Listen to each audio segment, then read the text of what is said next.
वालेकुम student, this is Ayesha Fatima. Welcome to my YouTube channel.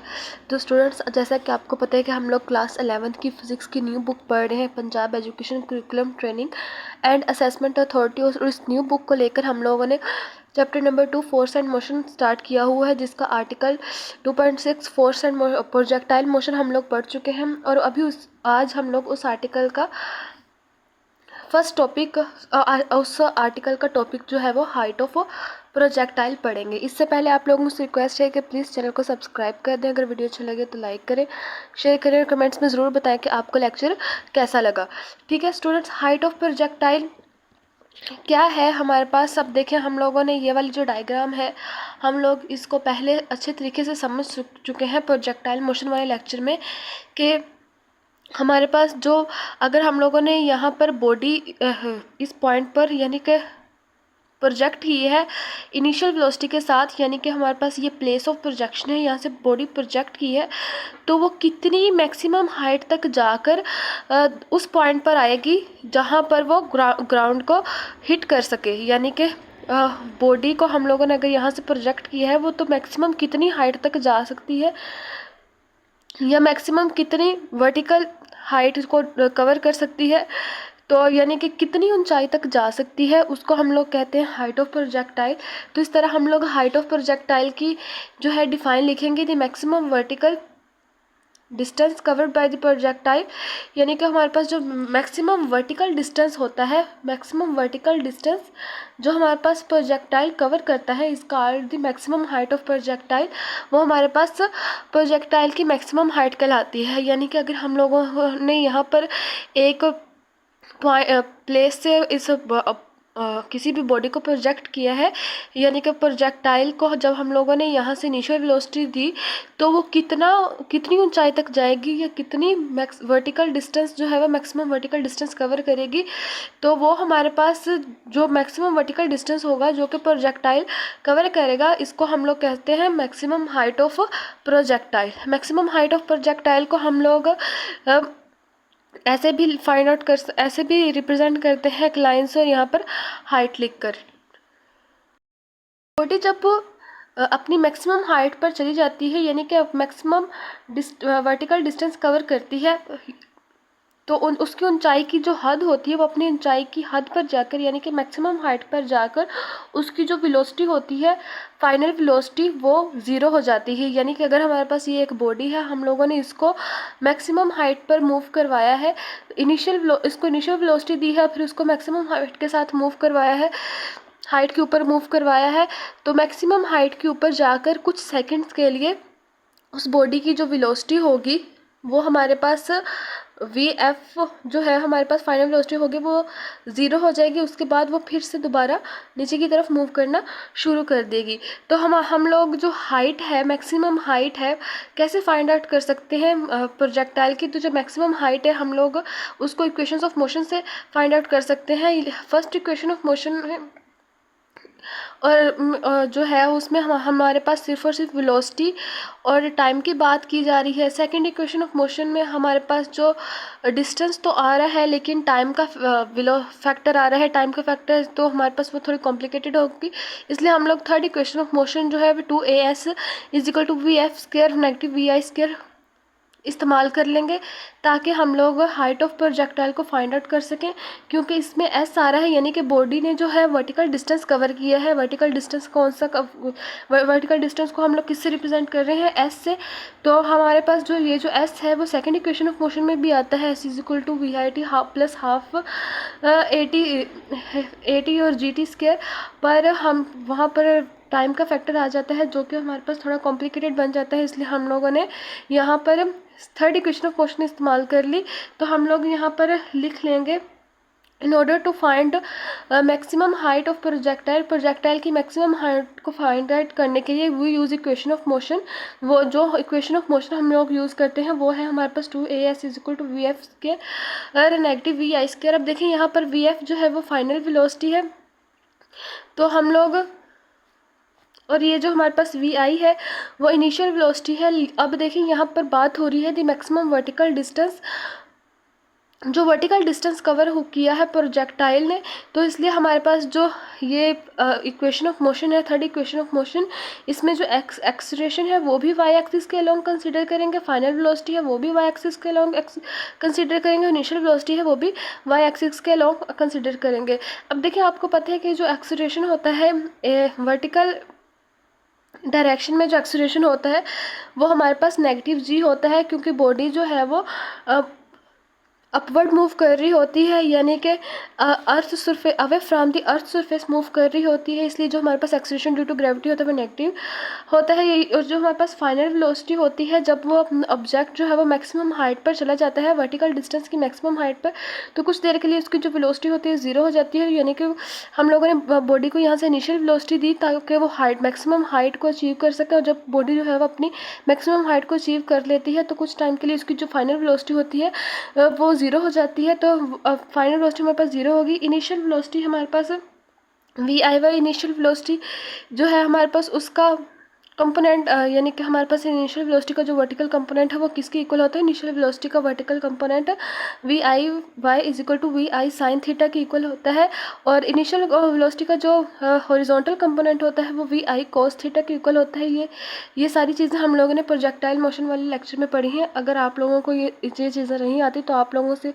Request है या सजेशन है कि आप लोग पहले वो वाला लेक्चर सुन लें, उसका लिंक आपको डिस्क्रिप्शन में मिल जाएगा। भी हम लोगों ने जो चीज़ें यहाँ पर एक्सप्लेन की हैं कि बॉडी जो है अपवर्ड मूव करती है तो उसका जो एक्सीलरेशन होता है ड्यू टू ग्रेविटी वो नेगेटिव होता है,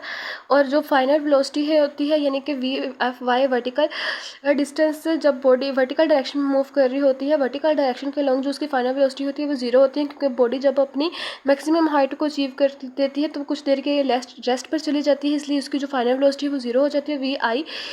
वी आई का जो नीचे वर्टिकल कंपोनेंट है वो हमारे पास वी आई साइन थीटा के इक्वल होता है। तो हम लोगों ने ये सारी चीज़ें यहाँ पर लिख ली। As body moves upward, body जो है अपवर्ड मूव कर रही है तो इसका जो एक्सीलरेशन है वो नेगेटिव जी के इक्वल होगा। तो initial velocity which is vertical, जो हमारे पास इनिशियल वेलोसिटी है वो जो हमारे पास वी आई वाई है जो कि वर्टिकल है वो वी आई साइन थीटा के इक्वल होगा।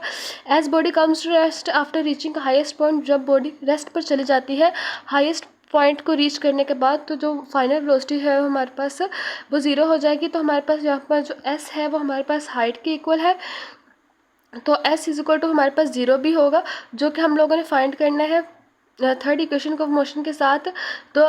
यहाँ पर हमारे पास जो एस है हम लोग उसको एच से भी रिप्रेजेंट कर सकते हैं। तो हमारे पास फिर जो इक्वेशन ऑफ मोशन, ये हमारे पास जो फर्स्ट इक्वेशन ऑफ मोशन है, जब हम लोग इसके एस को एच से रिप्लेस कर देंगे, वी एफ की वैल्यू पुट कर देंगे, और initial velocity vertical initial velocity किसकी इक्वल होती है वो लिख देंगे, और ए वाई जब एक्सीलरेशन हमारे पास वर्टिकल डायरेक्शन के अलॉन्ग होता है तो वो क्या होता है, जब हम ये सारी चीज़ें इस क्वेश्चन में पुट कर देंगे तो ये इक्वेशन हमारे पास पहले ये थी हमारे पास, फिर हमारे पास ये बन जाएगी जब हम लोगों ने ए वाई यानी कि एक्सीलरेशन अलॉन्ग वाई एक्सिस जो है हमारे पास नेगेटिव जी आ गया, नेगेटिव जी था तो हम लोगों ने यहाँ पर नेगेटिव जी की वैल्यू पुट की। फिर हमारे पास एस जो है वो हाइट डिस्टेंस जो है वो हाइट की मैक्सिमम हाइट की बात हो रही है, मैक्सिमम हाइट की बात हो रही है, तो हम लोग जो हमारे पास वर्टिकल डिस्टेंस जो है मैक्सिमम वर्टिकल डिस्टेंस जो है हम लोग उसको एच से रिप्लेस कर देंगे, तो एस की जगह हमारे पास एच आ गया। और वी एफ वाई यानी कि बॉडी जब अपनी हाईएस्ट पॉइंट पर पहुंच जाती है तो वो कुछ देर के लिए रेस्ट में चली जाती है, तो रेस्ट में जाने की वजह से जो उसकी फाइनल वेलोसिटी है वो ज़ीरो पुट होगी। जो उसकी इनिशियल वेलोसिटी है उसका जो वर्टिकल वी आई वाई उसका जो वर्टिकल कंपोनेंट हम लोगों ने इस्तेमाल किया, तो वी आई वाई जो है हमारे पास वी आई साइन थीटा के इक्वल है। जब हम लोगों ने इसको सॉल्व किया तो ये हमारे पास negative two G is equal to ये ज़ीरो का स्क्वायर ज़ीरो ही रहा, तो हमारे पास इस इक्वेशन में जो बन गया, जो चीज़ बची है हमारे पास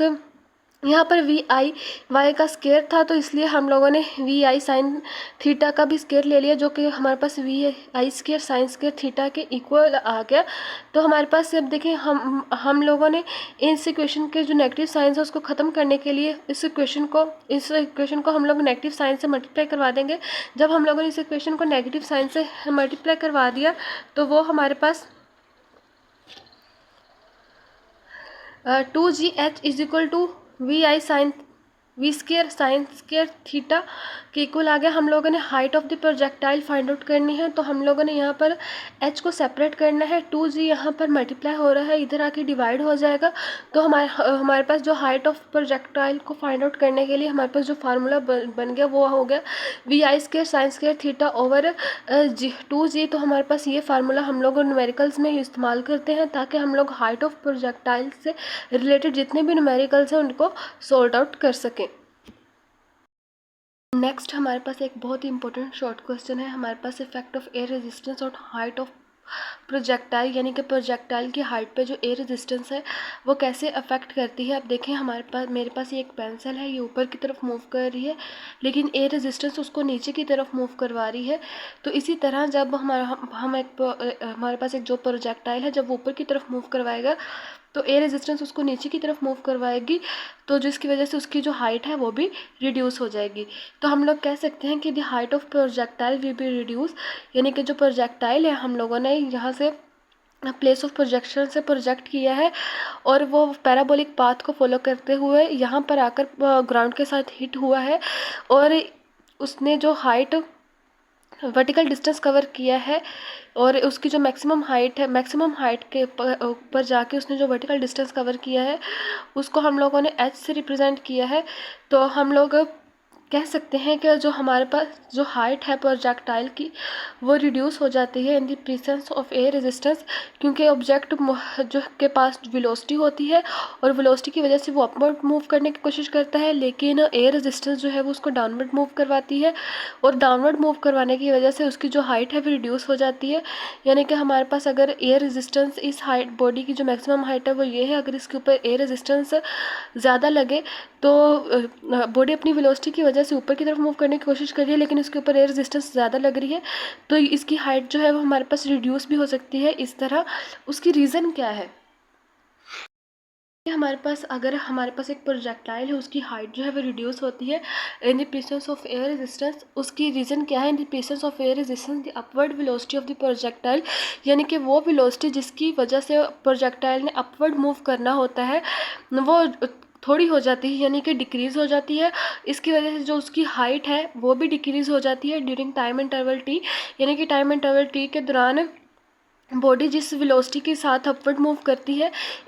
उस बॉडी के ऊपर जब एयर रेजिस्टेंस लगती है तो उस बॉडी की जो वेलोसिटी है वो कम हो जाती है और उसकी वेलोसिटी कम होने की वजह से अर्थ सरफेस से उसकी जो हाइट है वो भी कम हो जाती है ड्यूरिंग टाइम एंड उस इंटरवल टी यानी कि जब उसकी वेलोसिटी कम होती है तब उसी वक्त उसकी जो हाइट है अर्थ सरफेस से वो भी कम हो जाती है। तो हम लोग इसीलिए कह रहे हैं कि in the presence of air resistance the upward velocity of the projectile will decrease and hints it's height will also decrease during time interval T, यानी उसी वक्त उसकी हाइट भी डिक्रीज हो जाती है जब बॉडी की अपवर्ड वेलोसिटी जिसकी वजह से वो अपवर्ड मूव कर रही होती है वो डिक्रीज होती है। लेक्चर में जो हमारा दूसरा टॉपिक है वो है टाइम ऑफ फ्लाइट, यानी कि बॉडी को जब हम लोग यहाँ से प्रोजेक्ट करते हैं फिर वो यहाँ से होती हुई यहाँ इस पॉइंट पर आकर गिर जाती है। तो इस पॉइंट को जहाँ से हम लोग बॉडी को प्रोजेक्ट करते हैं इसको हम लोग कहते हैं पॉइंट ऑफ प्रोजेक्शन, और जो जिस पॉइंट पर वो आकर गिरती है हम लोग उसको कहते हैं the place where its hits the ground. यानी कि अगर बॉडी को हम लोगों ने इस पॉइंट से प्रोजेक्ट किया है और वो यहाँ से इस पाथ को फॉलो करते हुए इस यहाँ पर आकर ग्राउंड के साथ हिट कर दी है तो हम लोग टाइम ऑफ फ्लाइट की जो डेफिनेशन है उसको इस तरीके से लिख सकते हैं कि the time of flight taken by a body, यानी कि वो टाइम जो बॉडी ने लिया है to cover the distance from the place of its projection, यानी कि अपनी प्रोजेक्शन की प्लेस से लेकर और उस प्लेस तक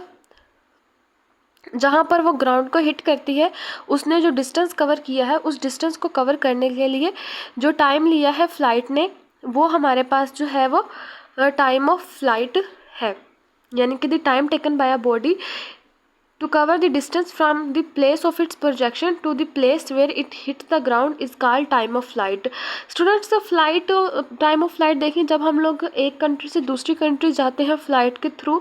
तो एक कंट्री से दूसरी कंट्री जाने में उस फ्लाइट को कितना टाइम लगा है उसको भी हम लोग टाइम ऑफ फ्लाइट कहते हैं। तो जो टाइम ऑफ फ्लाइट की एग्जांपल है, जो डेफिनेशन है हमारे पास, वो यही है कि the time taken by body to cover the distance from the place of its projection to the place where it hits the ground. Students जब देखिए अब हमारे पास हमारे पास एक उस पॉइंट ऑफ प्रोजेक्शन है, हम लोगों ने बॉडी को यहाँ से प्रोजेक्ट किया, बॉडी इस पाथ को फॉलो करते हुए इस पॉइंट पर आके गिरी और ग्राउंड के साथ हिट करेगी। तो अब देखिए ये जो पॉइंट ऑफ प्रोजेक्शन है और वो पॉइंट जहाँ पर बॉडी ने ग्राउंड को हिट किया है वो सेम लाइन पर है। तो इसका मतलब क्या हुआ कि वो बॉडी ने जो हमारे पास वर्टिकल डिस्टेंस है वो नहीं कवर किया, यानी कि बॉडी का जो वर्टिकल डिस्टेंस है वो ज़ीरो है। ठीक है, तो जब हम लोगों ने time of flight find out करना है, किसी भी इक्वेशन से फाइंड आउट करें, क्योंकि टाइम ऑफ फ्लाइट हम लोग इक्वेशंस ऑफ मोशन से फाइंड करेंगे। तो जब हम लोग जो भी इक्वेशन ऑफ मोशन यूज़ करेंगे, चाहे वो फर्स्ट हो, सेकंड हो, थर्ड हो, तब हमारे पास जो डिस्टेंस होगा वो हमारे पास हाइट के इक्वल होगा, और डिस्टेंस और हाइट जो है वो हमारे पास ज़ीरो की इक्वल होगी, क्योंकि बॉडी ने या इस पॉइंट से हम लोगों ने बॉडी को प्रोजेक्ट किया था, फिर वो उस पाथ को फॉलो करती हुई यहाँ पर आके गिर गई और यहाँ पर आकर इसने ग्राउंड को हिट कर लिया। तो यानी कि हमारे पास ये पॉइंट ऑफ प्रोजेक्शन और वो पॉइंट जहाँ पर बॉडी ने ग्राउंड को हिट किया वो सेम लाइन पर आ रहे हैं, बॉडी ने कोई भी वर्टिकल डिस्टेंस कवर नहीं किया। तो हमारे पास जो डिस्टेंस या वर्टिकल डिस्टेंस या जो हाइट होगी वो हमारे पास ज़ीरो होगी। टाइम ऑफ फ्लाइट को फाइंड आउट करने के लिए हम लोग कौन सी इक्वेशन ऑफ मोशन को यूज़ करेंगे? तो थर्ड इक्वेशन ऑफ मोशन देखिए, हमारे पास 2as = vf² नेगेटिव vi², उसमें टाइम नहीं है तो वो तो वैसे ही क्रॉस हो जाएगी। थर्ड इक्वेशन ऑफ मोशन को हम लोग यूज़ नहीं करेंगे। फर्स्ट इक्वेशन ऑफ मोशन में हमारे पास फर्स्ट इक्वेशन ऑफ मोशन है हमारे पास vf = vi + at, ये हमारे पास फर्स्ट इक्वेशन ऑफ मोशन है। लेकिन हम लोगों ने कहा है कि जो वर्टिकल डिस्टेंस है जो कि बॉडी ने फॉलो किया है वो ज़ीरो है। तो फर्स्ट इक्वेशन ऑफ मोशन में हमारे पास डिस्टेंस नहीं है, सिर्फ और सिर्फ टाइम और वेलोसिटी है। तो फिर हमारे पास सिर्फ और सिर्फ एक ही इक्वेशन बच गई, second equation of motion s = vit + ½ at², ये हमारे पास सेकंड इक्वेशन ऑफ मोशन बन गई, जिसमें हमारे पास डिस्टेंस भी दिया गया है और टाइम भी दिया गया है। तो हम लोग यहाँ पर लिखेंगे according to second equation of motion. Second equation of motion हमारे पास क्या है? s = vit + ½ at², ये हमारे पास सेकंड इक्वेशन ऑफ मोशन है। अब देखिए students, second equation of motion में देखें कि ये vi हमारे पास इनिशियल वेलोसिटी है। इनिशियल वेलोसिटी को हम लोगों ने वेक्टर कहा था, क्योंकि इनिशियल वेलोसिटी के वर्टिकल x कंपोनेंट्स भी थे, x एक्सिस के अलोंग भी कंपोनेंट्स थे और y एक्सिस के अलोंग भी कंपोनेंट थे। तो इसलिए हमारे पास जो इनिशियल वेलोसिटी है वो वेक्टर है। तो अब हम यहाँ पर हमें इनिशियल वेलोसिटी तो दे दी गई है vit, तो अब हम लोग इनिशियल वेलोसिटी का कौन सा कंपोनेंट जो है वो इस्तेमाल करेंगे? x कंपोनेंट इस्तेमाल करेंगे या y कंपोनेंट इस्तेमाल करेंगे? तो हम लोग यहाँ पर इनिशियल वेलोसिटी का y कंपोनेंट इस्तेमाल करेंगे। y कंपोनेंट हम लोग क्यों इस्तेमाल करेंगे? क्योंकि अगर हम लोगों ने यहाँ से बॉडी को प्रोजेक्ट किया है प्लेस ऑफ प्रोजेक्शन से, तो वो इस पाथ को फॉलो करते हुए उस प्लेस तक पहुँच गई है जहाँ पर उसने ग्राउंड को हिट किया। तो अगर हमारे पास जो वर्टिकल कंपोनेंट है इनिशियल वेलोसिटी का, यानी कि y कंपोनेंट है, अगर वो ज़्यादा होगा तभी हम जो फ्लाइट है उसको ज़्यादा टाइम लगेगा इस पॉइंट से इस पॉइंट तक आने का, तभी वो ज़्यादा ट्रैजेक्टरी पाथ फॉलो करेगी अगर हमारे पास जो y कंपोनेंट है वो ज़्यादा होगा। तो इसलिए हम लोग यहाँ पर जो इनिशियल वेलोसिटी है उसका जो है y कंपोनेंट इस्तेमाल करेंगे। अक्सर स्टूडेंट्स सिर्फ और सिर्फ ये चीज़ याद कर लेते हैं कि vi का जो हम y लेंगे, vi का y वर्टिकल कंपोनेंट लेंगे, यानी कि y कंपोनेंट लेंगे, लेकिन क्यों लेंगे उनको ये नहीं पता होता, वो बस वैसे रट्टा लगा लेते हैं vi yt। लेकिन आप लोगों के कॉन्सेप्ट्स क्लियर होने चाहिए। तो vi y हम लोग क्यों लेते हैं? क्योंकि अगर हमारे पास बॉडी जो हमारे पास प्रोजेक्टाइल है वो y कंपोनेंट के लॉन्ग मूव करेगा और मूव करता करता करता उस प्लेस तक आ जाएगा जहाँ पर उसने ग्राउंड को हिट करना है। तो यानी कि उसको प्लेस ऑफ प्रोजेक्शन से लेकर place to where it hits the ground तक आने में ज़्यादा टाइम लगेगा, तो हम इसीलिए हम लोग वाई कंपोनेंट लेंगे इनिशियल वेलोसिटी का। अब हमारे पास जो एक्सीलरेशन है हमारे पास वो उसका कौन सा कंपोनेंट लेंगे, यानी कि एक्सीलरेशन है हमारे पास एक्स एक्सिस के लॉन्ग जो है वो लेंगे, जो वाई एक्सिस के लॉन्ग है वो लेंगे। तो हमारे पास जो देखें प्रोजेक्टाइल मोशन की तो डेफिनेशन यही है कि 2 डायमेंशनल मोशन है under the constant acceleration due to gravity. हमारे पास एक्सीलरेशन का जो हमारे पास कंपोनेंट हम लोग लेंगे वो वाई कंपोनेंट लेंगे, वाई एक्सिस के अलॉन्ग जो कंपोनेंट होगा वो लेंगे। ठीक है, तो अब हमारे पास जो सेकंड इक्वेशन ऑफ मोशन है वो हम लोग जब इनिशियल वेलोसिटी का वर्टिकल कंपोनेंट यानी कि वाई कंपोनेंट लिख देंगे और एक्सीलरेशन का वाई कंपोनेंट लिख देंगे, तो सेकंड इक्वेशन ऑफ मोशन हमारे पास कुछ यूँ बन जाएगी, S is equal to V I Y T plus half A Y T square. तो ये हमारे पास सेकंड इक्वेशन ऑफ मोशन बन गई। नेक्स्ट हम लोग देख देंगे as a body goes up and come back to same level, यानी कि अब देखें हमारे पास जो बॉडी है हमारे पास वो अप तो जाती है, यानी कि ऊपर तो जाती है। इस पॉइंट से हम लोगों ने बॉडी को प्रोजेक्ट किया, फिर उस पाथ को फॉलो करते हुए वो उसी लेवल पर आ गई है जिस पॉइंट से हम लोगों ने उसको प्रोजेक्ट किया था। तो उसकी जो प्लेस ऑफ प्रोजेक्शन है और वो पॉइंट जहाँ पर उसने ग्राउंड को हिट किया वो सेम लेवल पे है। तो हमारे पास जो वर्टिकल डिस्टेंस है वो कोई वर्टिकल डिस्टेंस कवर नहीं होगा। तो हमारे पास जो यानी कि डिस्टेंस होगा, डिस्टेंस यानी कि जो हाइट की इक्वल होगा वो ज़ीरो आ जाएगा। इसी तरह हमारे पास जो एक्सीलरेशन है बॉडी का हम लोगों ने ए वाई लिया है, यानी कि एक्सीलरेशन अलोंग वर्टिकल डायरेक्शन, हमारे पास वर्टिकल डायरेक्शन में हम लोगों ने एक्सीलरेशन लिया है। अब देखें यहाँ पर बॉडी जो है वो अपवर्ड मूव कर रही है, ऐसे मूव कर रही है अपवर्ड, यानी कि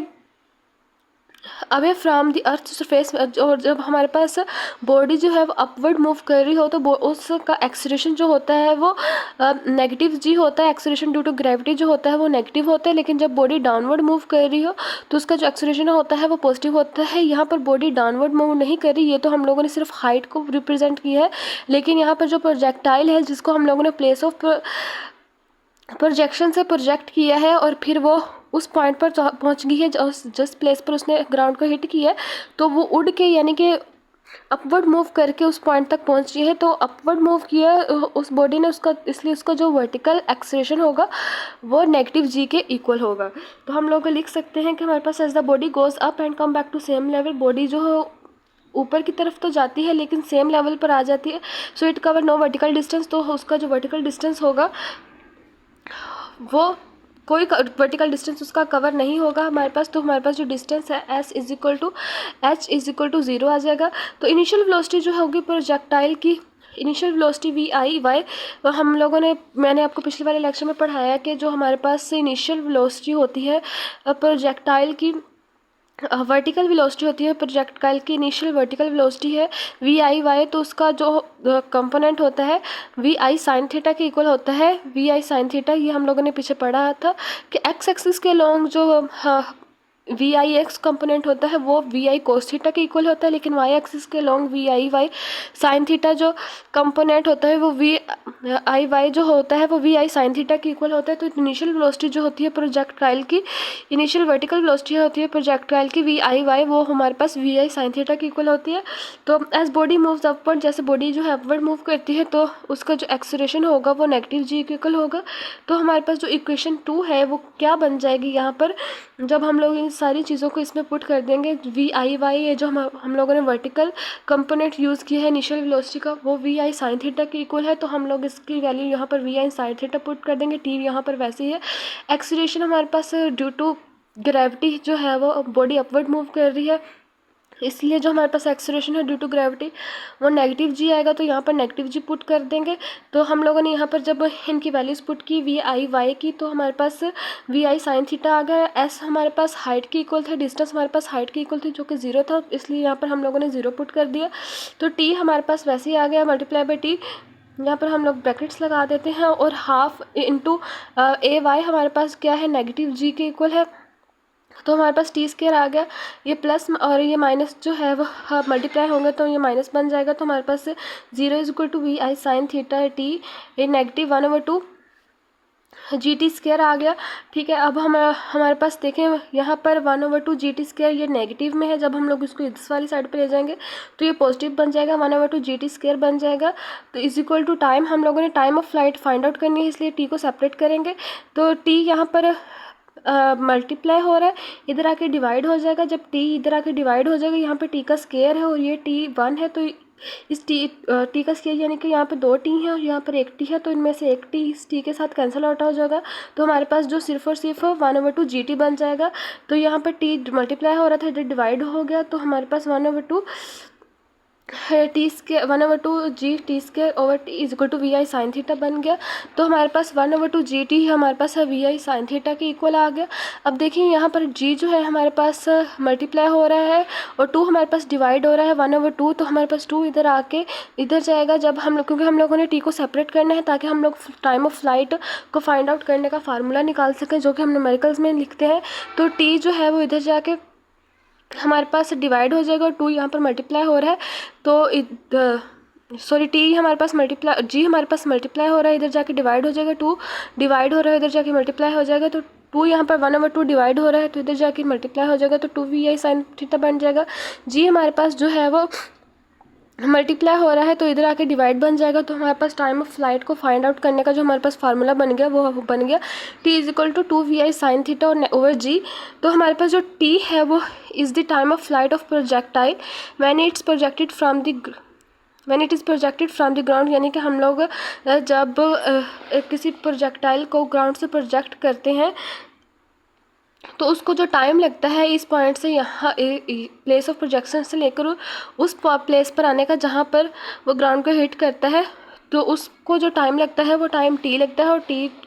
उसको फाइंड आउट करने का फार्मूला हमारे पास आ गया T is equal to 2 V I sine theta over G. तो हम लोग कह सकते हैं ये जो टी है हमारे पास, वे T is the time of flight of projectile where it is projected from the ground.